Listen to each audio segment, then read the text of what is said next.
The Production tab is where we manage production processes for a particular job. The drop-down menu Process is where we select the current process and assign it to the selected job. Simply select the current process of the job and click on Current Process, and this will assign this process to the specific job. The radio buttons distinguish the job as an in-house print job or a contract print job. This screen is also duplicated as an input screen for the job schedule list. And the job schedule list can be opened by clicking on the Job Schedule List button on the toolbar. We can simply select a job and click on Modify Production Process Log, or we can just double click on the item. We can set up a user that can only access that screen, so that then throughout your printery you can have various people able to update the progress of the production of a job. To do that, we select Modify Access under the File menu,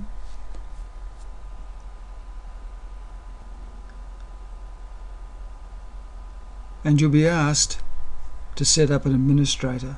So click Yes. You'll be asked to give the administrator a password. Then we have an administrator, and the administrator has administrator privileges.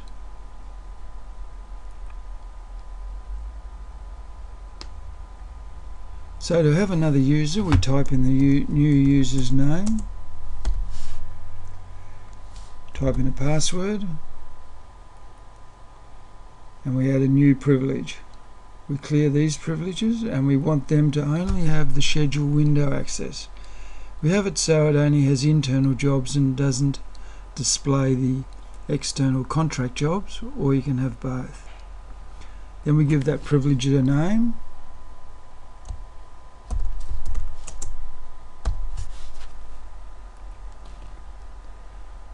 So then we choose the new privilege. We've got the username and the password, and then we click Add to add the new user. Now whenever someone logs on with user 1, they'll only have access to the schedule list and be able to update the log, production details, and the process that a particular job is on.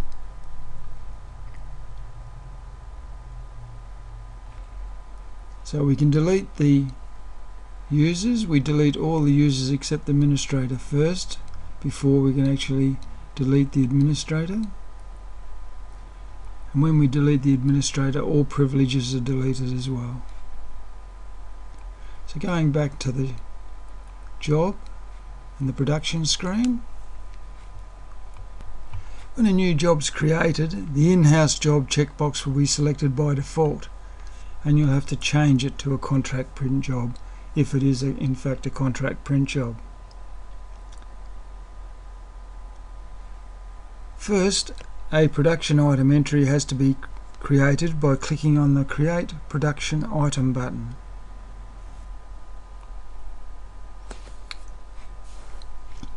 We first choose the process that we want to apply this production item to. So in this case we'll use design.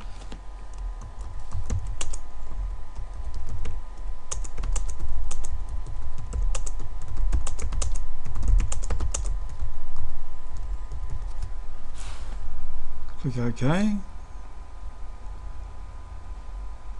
and then that will be the one selected. Just delete this extraneous one.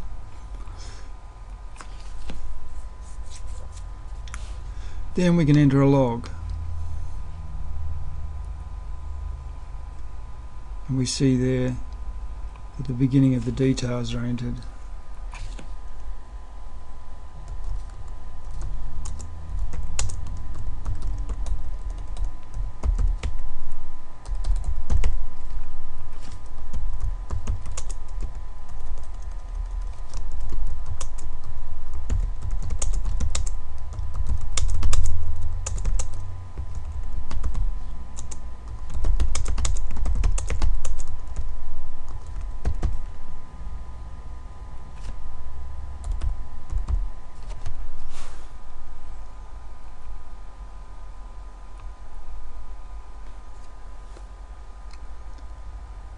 And so we can create items relating to each part of the process for the job and keep track of any particulars that have to be noted and taken care of by the various departments within your printery.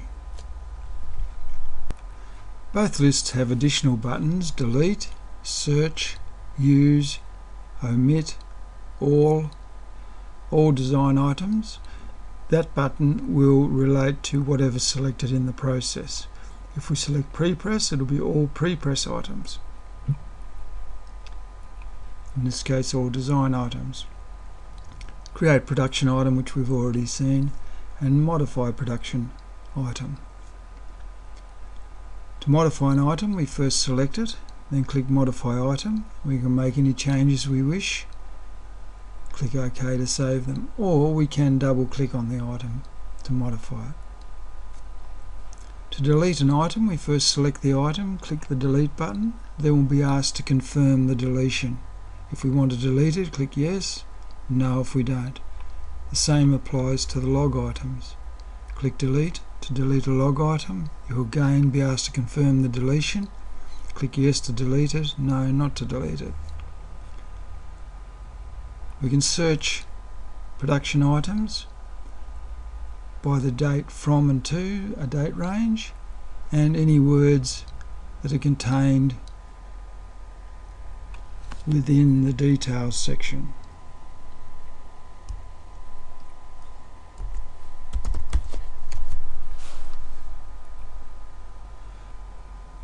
It will search all the production items related to this job and show them. And we can click on them to see what the process was. So we don't have to be in the process to actually search. We can search across the processes for this job for a particular item. And then clicking on it will bring up the log items associated with it, if there are any.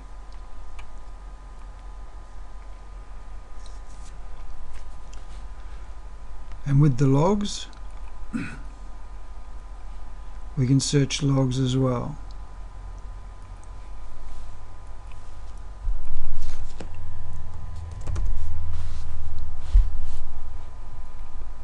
And that'll bring up items across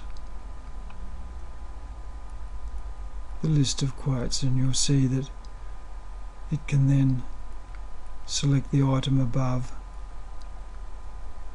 in the production items that relates to that log item.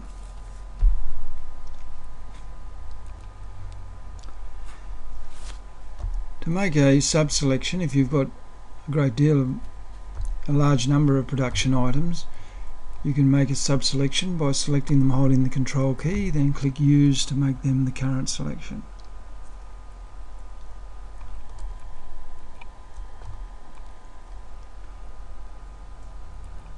We can select an item holding the control key and click omit, and that'll be removed from the current selection. Clicking all will bring up all the production items for this job, and if we click on the item, we'll see that the process drop-down selection changes, because you may wish to find out some details of some issue that happened but not sure what department made the production item. So by selecting on these, you can see which part of the process was involved with that issue, and also the relevant log details will be displayed when you click on the item. And then we can go back to all dispatch items, or we can select them from the menu.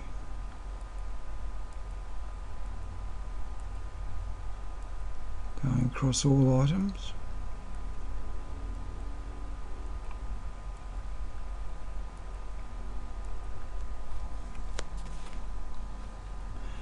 And the same applies for selections. We can use and omit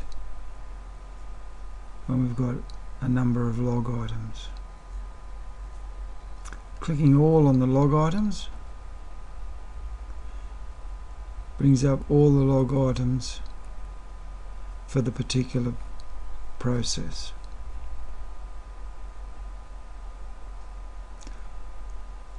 And all production item logs bring it up for the selected process and selected production item. We can also modify log items as well, simply by selecting the item and clicking on Modify Log Entry,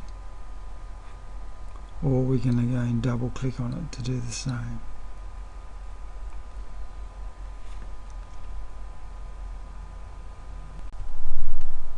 It's important as a job progresses that the process on the production tab are updated, so that all your schedule reports and your updated schedule screen that may be on another computer screen or a TV screen in your printery is up to date. And each department can have a computer system with the facility to log on to the production window and update the process.